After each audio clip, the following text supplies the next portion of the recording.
नमस्कार, स्वागत है आपका अशोका न्यूज 24 में। आपके साथ हूं मैं अशोक कुमार मौर्य। आइए आज की खबरों पर एक नजर डालते हैं। भदोही विधायक जाहिद बेग की बढ़ती जा रही मुश्किलें, आजीवन कारावास की लगी है धाराएं। बाल एवं किशोर श्रम अधिनियम के आरोपी विधायक भदोही व उनकी पत्नी के विरुद्ध संबंधित धाराओं में अभियोग पंजीकृत हुआ। दिनांक 9/9/2024 को प्रातः थाना भदोही क्षेत्र अंतर्गत मोहल्ला मालिकाना कस्बा भदोही स्थित विधायक भदोही जाहिद बेग के आवास पर एक लड़की नाजिया उम्र लगभग 17 वर्ष विधायक के घर पर रहकर पिछले कई वर्षों से घरेलू कार्य करती थी। मकान के सबसे ऊपरी तल पर बने अंदर से बंदशुदा कमरे में फंदे से लटकता हुआ शव बरामद हुआ था। पुलिस व प्रशासनिक उच्च अधिकारीगण तथा फोरेंसिक टीम के साथ घटना स्थल का निरीक्षण किया गया। चिकित्सकों के पैनल द्वारा किए गए पोस्टमार्टम रिपोर्ट में बालिका नाजिया उपरोक्त की मृत्यु का कारण हैगिंग पाया गया। विधायक के आवास पर एक अन्य नाबालिग बच्ची उम्र करीब 15 वर्ष विगत 2 वर्षों से आवास पर रहकर घरेलू नौकर के रूप में कार्य करती रही थी। जिलाधिकारी भदोही के निर्देश के क्रम में बाल कल्याण समिति भदोही, जिला प्रवेशन अधिकारी भदोही व क्षेत्राधिकारी भदोही के नेतृत्व में गठित पुलिस व प्रशासन की संयुक्त टीम द्वारा दिनांक 10/9/2024 को सायं विधायक भदोही जाहिद जमाल बेग के आवास पर नाबालिग बालिका को कार्यस्थल से अवमुक्त कराकर नियमानुसार कार्रवाई करते हुए बाल कल्याण समिति भदोही के समक्ष प्रस्तुत किया गया। बाल कल्याण समिति के अध्यक्ष के आदेशानुसार मुक्त कराई गई बालिका को राजकीय बाल गृह बालिका खुलदाबाद प्रयागराज भेजा गया है। अवमुक्त बालिका व उसके परिजनों से पूछताछ व उनके द्वारा दिए गए बयान के आधार पर तथ्य प्रकाश में आया कि विधायक भदोही जाहिद बेग व उनकी पत्नी सीमा बेग द्वारा मृतका नाजिया व अवमुक्त बालिका से किशोरावस्था 14 वर्ष से कम उम्र से ही घरेलू नौकर के रूप में कार्य लिया जा रहा था। संयुक्त टीम द्वारा विधायक भदोही व उनकी पत्नी द्वारा बाल एवं किशोर श्रम प्रतिषेध व विनियमन अधिनियम तथा किशोर न्याय संशोधित अधिनियम के प्रावधानों का उल्लंघन प्रकरण के संबंध में श्रम प्रवर्तन अधिकारी से प्राप्त तहरीर के आधार पर आरोपी विधायक भदोही जाहिद बेग व उनकी पत्नी सीमा बेग के विरुद्ध थाना भदोही पर मुकदमा अपराध संख्या 185/24 धारा 143(4), 143(5) BNS 79 किशोर न्याय अधिनियम व 4/16 बंधित श्रम पद्धत उन्मूलन अधिनियम का अभियोग पंजीकृत करते हुए अग्रिम विधिक कार्रवाई की जा रही है। बरामद हुई थी, इस पूरे मामले में क्या अभी तक है? देखिए, थाना भदोही क्षेत्र अंतर्गत दिनांक 9 सितंबर को ये सूचना मिली थी कि लोकल MLA के घर में 3rd फ्लोर पे एक लड़की जो कि 17 वर्षीय उनके यहाँ घरेलू काम करती थी और 6-7 वर्ष उनके यहाँ रह गई थी। उसने फांसी लगा ली थी और उसकी मृत्यु हो गई थी।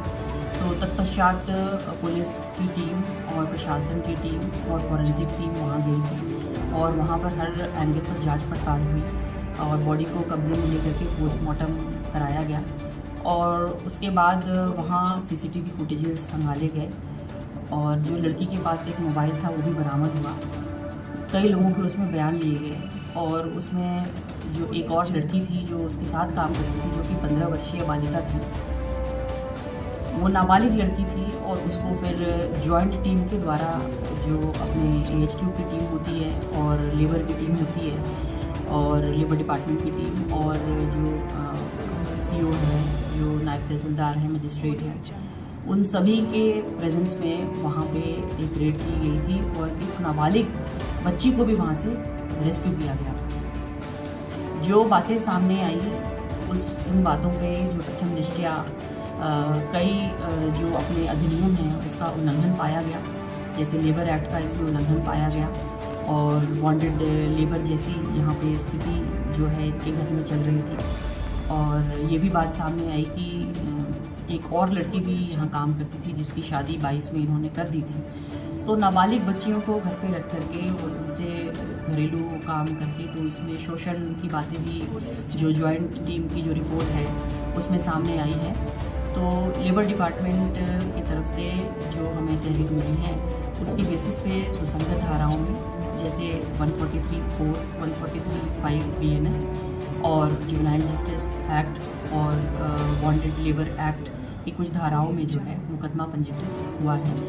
लोकल ML कोर्ट में जो संयुक्त टीम की जो जांच रिपोर्ट में है इस तरह की बातें सामने आई है कि मृतका के पास एक मोबाइल भी था जिस मोबाइल को इनकी वाइफ ने छीन लिया था और उसके बाद उस मोबाइल से बात करने की अनुमति नहीं थी और यदा कदा इसका शोषण किया जाता है। जब PM रिपोर्ट में कुछ तथ्य निकल के आए हैं अभी तक किस तरह की बातें उसमें सामने आई हैं?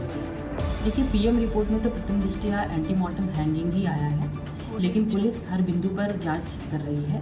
यह पता लगाने का कोशिश किया जा रहा है कि इसने जो है अल्टीमेटली जो फांसी लगाई वो किन परिस्थितियों में लगाई और जो तथ्य सामने आएंगे उसमें संभवतः इसमें धारा की भी बढ़ोतरी की जाएगी और विधिक कार्रवाई की जाएगी।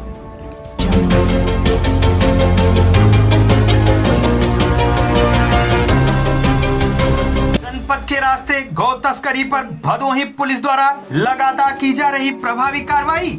मैजिक पिकअप वाहन में क्रूरता पूर्वक बध हेतु ले जाए जा रहे 2 राशि गोवंश सांड के साथ गो तस्कर चढ़ा पुलिस के हत्थे। जनपद भदोही दिनांक 14/9/2024 को थाना दुर्गागंज पुलिस टीम द्वारा दुर्गागंज जंघई मार्ग पर संदिग्ध व्यक्ति वस्तु व वाहन चेकिंग के दौरान वरुणा पुल के पास से मैजिक पिकअप वाहन में क्रूरता पूर्वक बध हेतु ले जाए जा रहे 2 राशि गोवंश सांड के साथ शातिर गौ तस्कर को किया गया गिरफ्तार।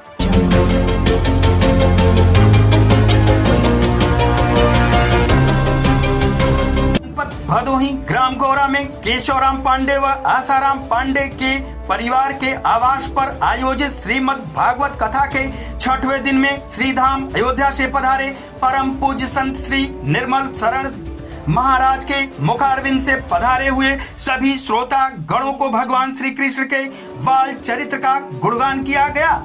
कथा के माध्यम से भगवान के द्वारा काली मर्दन, गोवर्धन धारण, रासलीला, मथुरागमन, कंसवध, रुक्मणी हरण तथा कृष्ण रुक्मणी विवाह की कथाओं का श्रोताओं ने आनंद लिया। जब मनुष्य के अनोखे जन्म के पुण्य पुंज एकत्रित होते हैं तभी उसे सत्संग की प्राप्ति होती है। सत्संग का प्रभाव यह होता है कि मनुष्य के जीवन के अज्ञान रूपी मोह रूपी अंधकार का नाश होता है, उसके जीवन में विवेक रूपी सूर्य का उदय होता है तथा श्रवण में दिलीप कुमार पांडे, ग्राम प्रधान गौरा, संजय पांडे के साथ अन्य लोग उपस्थित रहे।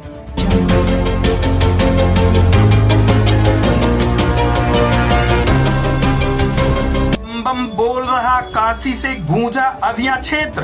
जनपद भदोही के विकास खंड सुरियामा अंतर्गत ग्राम पूरे मनोहर स्थित आजाद भगत सिंह खेलकूद मैदान परिसर में ग्राम प्रधान अनिल सिंह के संरक्षण में विघ्नहर्ता नवयुवक मंगल दल द्वारा आयोजित गणेश पूजनोत्सव में विशाल झांकी का आयोजन किया गया। वृंदावन से आए कलाकारों के द्वारा अपनी सांस्कृतिक कला से लोगों का मन मोह लिया। गणेश पूजा उत्सव के 6वें दिन खेलकूद मैदान परिसर में बूढ़े नौजवान बच्चों ने मिलकर सांस्कृतिक कार्यक्रम का जमकर उठाया लुत्फ।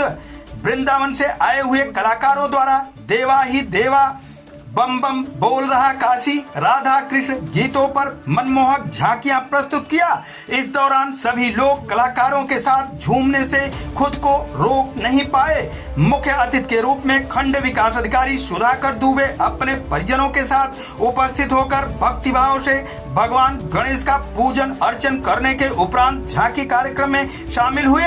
कार्यक्रम के संरक्षक अनिल सिंह ने बताया कि पूर्व वर्ष की भांति इस वर्ष भी गणेश पूजनोत्सव का झांकी का आयोजन किया गया है। इस मौके पर संपूर्ण खेल कूद परिसर को रंग बिरंगी लाइटों व गुब्बारों से दुल्हन की तरह सजाया गया था।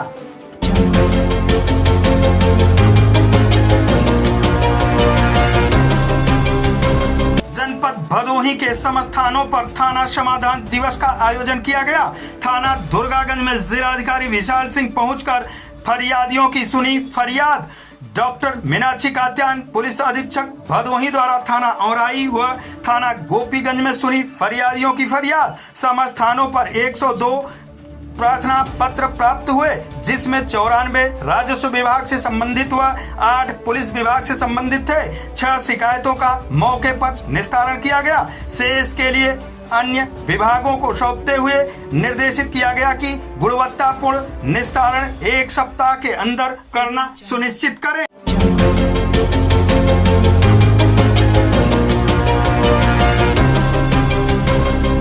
भदोही ऊंच क्षेत्र के दशरथपुर बयाव गांव में चल रहे राजेश्वरी सिंह वाहिनी मंदिर पर चल रहे सतचंडी महाग के तीसरे दिन कथावाचक मानस मर्मज्ञ आचार्य विनोदानंद महाराज ने कहा कि मर्यादा पुरुषोत्तम भगवान राम अपनी बाल लीला में अपने प्रजा एवं परिवार के लोगों का दिल जीत लिया था। इसका परिणाम कि राम को राजा बनाने का प्रस्ताव आया। सभा में तो सभी एक स्वर में भगवान राम को राज तिलक करने के लिए सहमत हो गए, लेकिन मंथरा जैसी कुटिल महिला ने भगवान राम के राज्याभिषेक को नहीं होने दिया तथा राम को बन जाने के लिए बेवश होना पड़ा। इसका उद्देश्य यही है कि लाख अच्छा होने पर भी दुष्ट लोग नींबू की तरह जैसे दूध को फाड़ देते हैं, उसी प्रकार समाज में कटुता पैदा हो जाती है, सद्भावना समाप्त कर देते हैं। इस अवसर पर राधेश्याम तिवारी, जवाहरलाल गौड़, विजय शंकर यादव, जटाशंकर शुक्ला, श्यामधर सिंह, चंद्रशेखर मिश्रा, लालता प्रसाद चौबे, आद्या प्रसाद दुबे, श्यामधर सिंह व्यास, सुरेश सेठ, राकेश तिवारी, बबलू इलाहाबादी, जटाशंकर शुक्ला के साथ अन्य गणमान्य लोग उपस्थित रहे।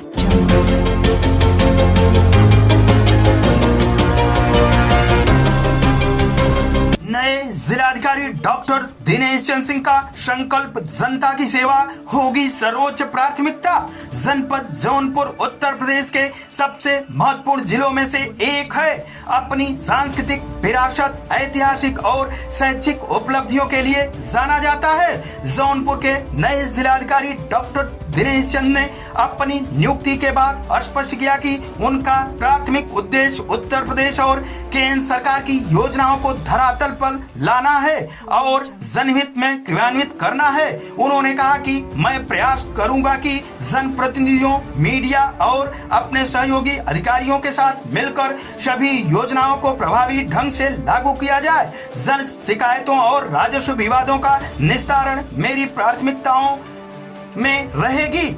और इसके साथ ही कृषि क्षेत्र में किसानों की मदद से जुड़ी सभी योजनाओं को मजबूती रूप से लागू किया जाएगा। उन्होंने कहा कि डॉक्टर दिनेश चंद बिजनौर से आते हैं, जो महात्मा विदुर की जन्मस्थली है। उनकी सोच हमेशा सांस्कृतिक विरासत के संरक्षण और संवेदनशीलता से कार्य करने पर केंद्रित रही है। वे 1997 बैच के स्टेट सिविल सर्विस अधिकारी हैं और 2012 में IAS में शामिल हुए। इससे पहले वे हरिद्वार, मुरादाबाद, मेरठ, गाजियाबाद, अलीगढ़ और प्रयागराज जैसे महत्वपूर्ण जिलों में सेवाएं दे चुके हैं, जबकि जिलाधिकारी के रूप में उन्होंने कानपुर देहात और बहराइच में काम किया है। जौनपुर के विकास और जनहित में डॉक्टर दिनेश चंद की नई भूमिका से जिले के निवासियों को बेहतर सेवाएं और विकास की बहुत बड़ी उम्मीद है। आज की फटाफट खबरें समाप्त हुआ। फिर मिलते हैं ऐसे ही बेबाक खबरों को लेकर। तब तक के लिए नमस्कार।